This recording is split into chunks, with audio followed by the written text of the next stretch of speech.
Bonjour à tous, parlons d'Europe cette semaine avec la Maison de l'Europe de Tours, Centre d'information Europe Direct, reçoit Damien Collin. Bonjour Damien. Bonjour Christine. Alors je rappelle que vous êtes musicologue, spécialiste de l'opéra français et italien, plutôt italien et français d'ailleurs, pour rester dans la tonalité de l'émission, et directeur de recherche au CNRS. Alors la semaine dernière, on avait discuté ensemble de la naissance du genre opéra, de la place qu'il occupe en Italie et de la diffusion progressive à partir de l'Italie des troupes et du genre opéra. Alors aujourd'hui, on va s'intéresser peut-être au 19e siècle parce que ça représente un peu un acmé, une acmé de l'opéra.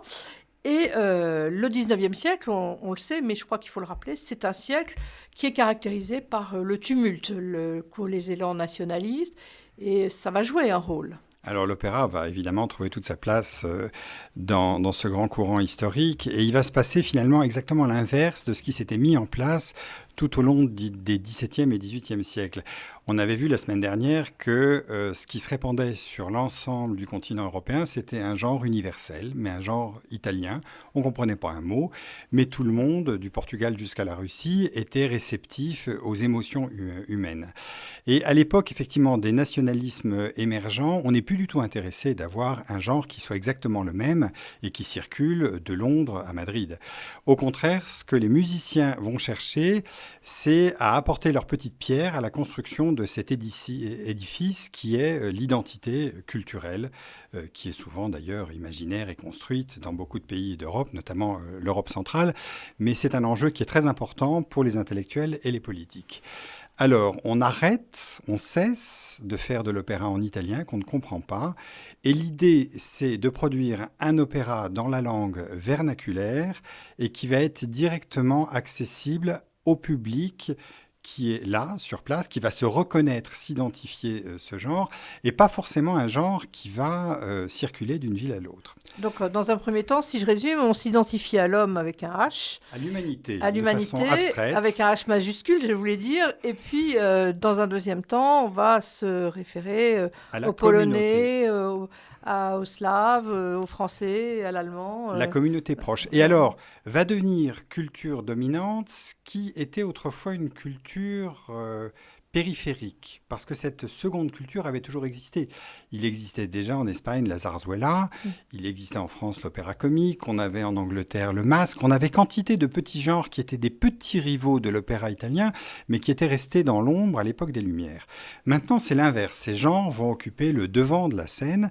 Et alors, ces genres périphériques dont j'ai parlé à l'instant sont tous très intéressants parce que ce sont des genres mixtes, justement, avec du théâtre parlé, du théâtre chanté, qui s'opposent à ce théâtre italien qui est entièrement chanté. Et là, on va avoir, au contraire, au XIXe siècle, un théâtre entièrement chanté, ça c'est le modèle italien, mais dans une langue qui est celle de la nation. Alors on a l'émergence, évidemment, par exemple, de l'opéra allemand, qui a pris beaucoup de retard par rapport à l'opéra italien ou l'opéra français. On a des textes très intéressants de Richard Wagner au début du XIXe siècle sur le retard de l'Allemagne dans ce domaine, et c'est pour nous assez curieux, parce que quand on pense à la culture de l'opéra, ce qui nous vient immédiatement à l'esprit, c'est le grand répertoire allemand du XIXe siècle. Mais il n'y a pas que l'Allemagne, il y a l'Europe centrale, où on va avoir une école tchèque et slovaque qui est presque miraculeuse, étant donné le territoire que ça représente sur la carte de l'Europe. Quand on voit la production de cette école, c'est tout simplement extraordinaire. Et puis, on a l'émergence aussi de l'opéra russe, un peu plus loin, tout d'abord sur le modèle allemand, mais qui va vite prendre son autonomie esthétique et poétique.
Alors, nous venons d'écouter un extrait d'une œuvre que vous nous avez apportée. Est-ce que vous pouvez nous la présenter? Oui, il s'agit de Jenůfa de Janáček. C'est sans doute l'opéra le plus connu de Janáček. Et nous nous trouvons au premier tableau. C'est une action qui se passe dans un petit village de Moravie. C'est une action tout à fait tragique. Et l'héroïne, Jenůfa, est sur scène dans un moulin où elle travaille. Et là, on entend les ouvriers agricoles qui reviennent à l'issue de leur journée de travail. Et on entend de l'arrière-scène jusqu'au devant de la scène ces personnes qui entrent et qui sont en train de chanter des chants tout à fait populaires. Et ça s'inscrit complètement dans cette poétique de représentation de la nation qui est si importante avec les mouvements nationalistes du 19e siècle. Et on voit bien la différence avec ce qu'on a entendu avant et puis la dernière fois et l'opéra italien tel qu'il est né. On voit la différence saute aux yeux, ou aux oreilles plutôt d'ailleurs. Par hasard, ce chœur dont nous avions parlé la semaine dernière, qui devait en principe être l'un des trépieds de l'opéra, sur le modèle de la tragédie grecque antique, eh bien là, le chœur prend sa revanche, puisque l'opéra du 19e siècle, c'est le grand moment de l'affirmation du chœur, le chœur qui est le peuple. Alors justement, maintenant, on peut peut-être mettre quelques noms. Là, on en a entendu quelques-uns. Handel, Janáček. Est-ce qu'on peut peut-être faire un petit tour de ces grands compositeurs d'opéra européens? D'autant plus que le 19e siècle constitue 80% du répertoire qu'on entend dans les maisons d'opéra de nos jours.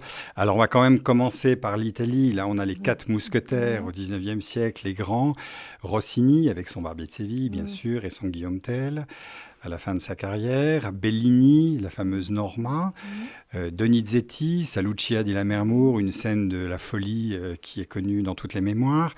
Et puis, pour terminer, bien sûr, le plus grand, Giuseppe Verdi, qui d'ailleurs est né français par les hasards de l'histoire en 1813. Pendant quelques mois, il a été français et ensuite il est redevenu italien.